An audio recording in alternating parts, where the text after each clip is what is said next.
All right, so the Yankees are 12-4. They've got a 750 winning percentage, best record in Major League Baseball, and things are looking up. So let's take some of your voicemails and find out which 5 or 6 players you want to release, trade, launch into the sun.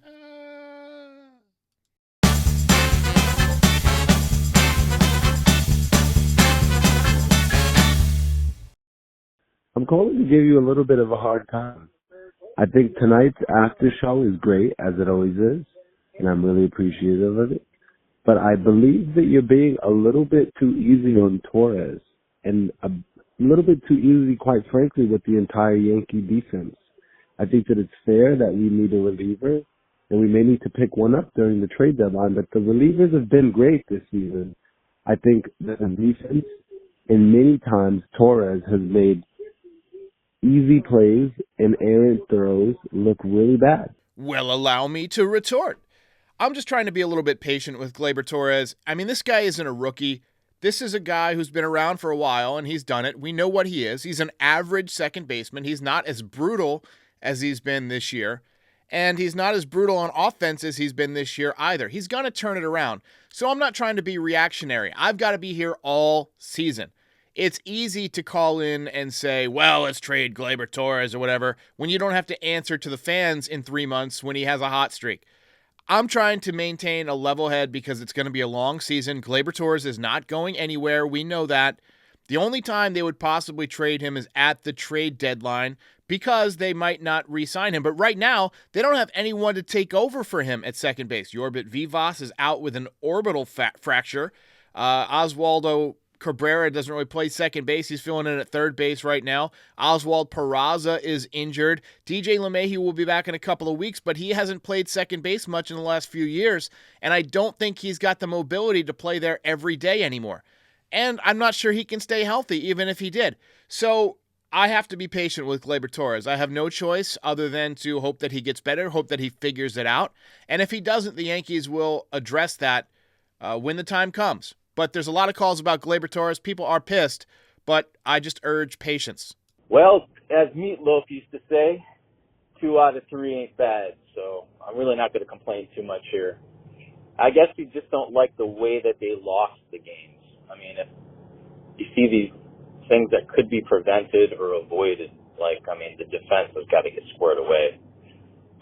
Who didn't think that Florial wasn't going to hit a home run there? I was just feeling it.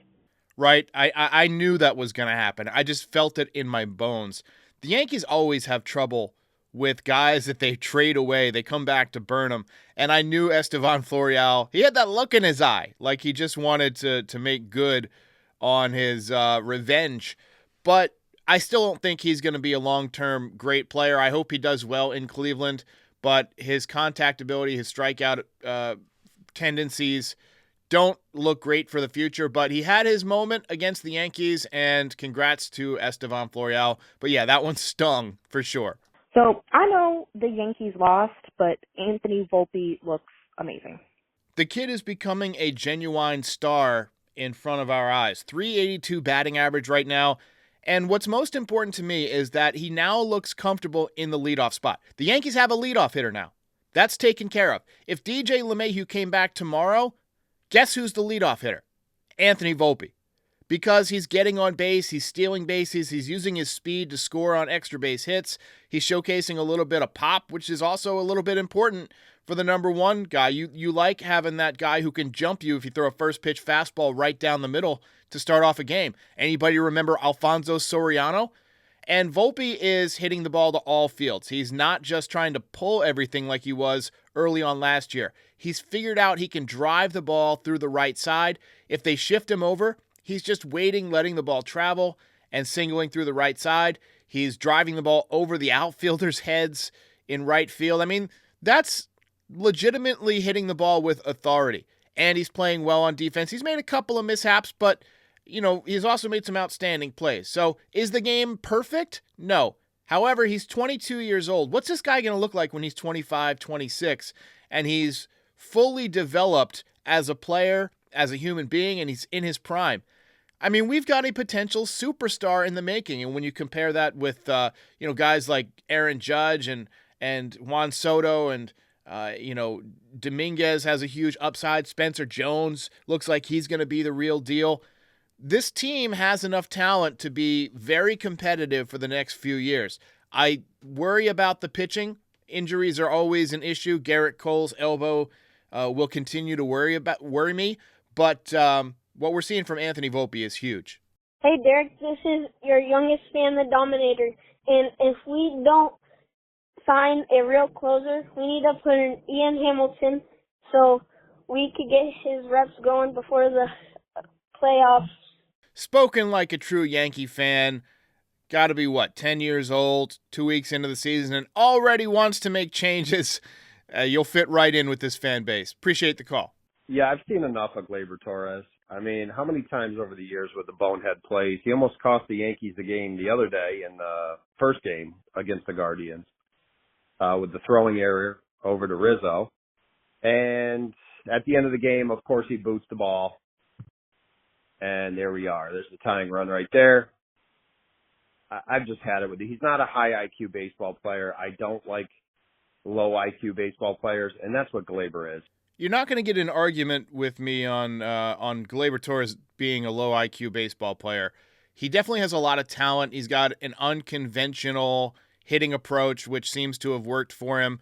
But we've seen him make a lot of base running mistakes over the years. We've seen him make some bonehead plays in the field. He seems to kind of drift off, as somebody said, and lose focus.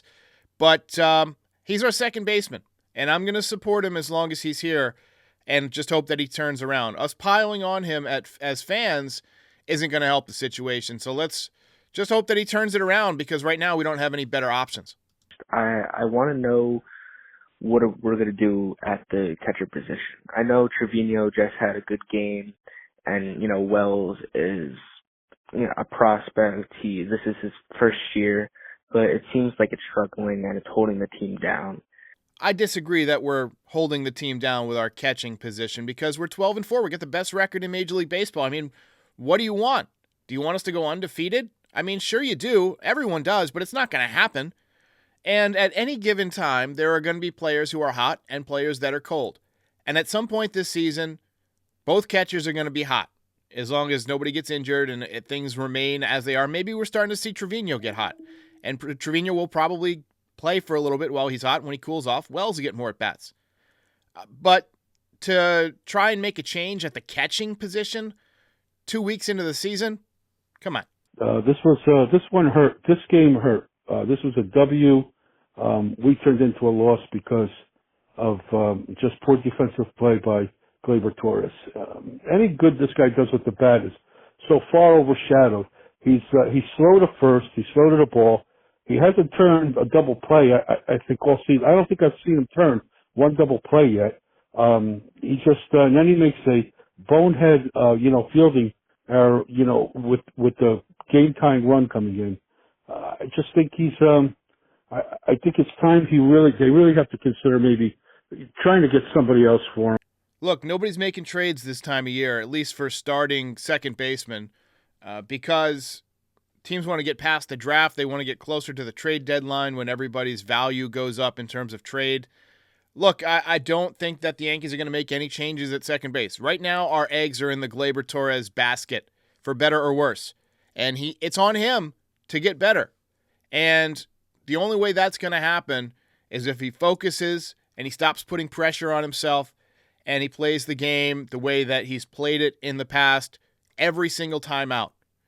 Don't take any plays off. But right now, I don't see any changes coming at second base. Even when DJ LeMahieu comes back, he's not a second baseman anymore. He's been playing third base and first base for the last couple of years. Doesn't have the mobility, doesn't have the strength in his feet, I don't think, to handle second base. Hi, Derek. It's your boy Simon calling from New Haven, Connecticut in Bella Vista. The message I want to have played is, so let me get this straight. We moved Gleyber Torres from shortstop to second base because they didn't want to make errors. And yet he made an error today. I mean, what is going on with Gleyber? I mean, is he getting like Chuck Knobloch? I mean, what is going on here? Yeah, Chuck Knobloch at second base. Those are some memories, huh? Remember when he hit Keith Olbermann's mom with an errant throw? Now that was bad at second base. Gleyber Torres has had some issues so far. He's off to a slow start on both sides of the ball. But Chuck Knobloch, he is not. Thanks for the call, Simon. Thanks for the calls, everybody. I'll be back after the game. Again, call in 718-899-1068, and we'll get your voicemails after each game. I'll see you next time.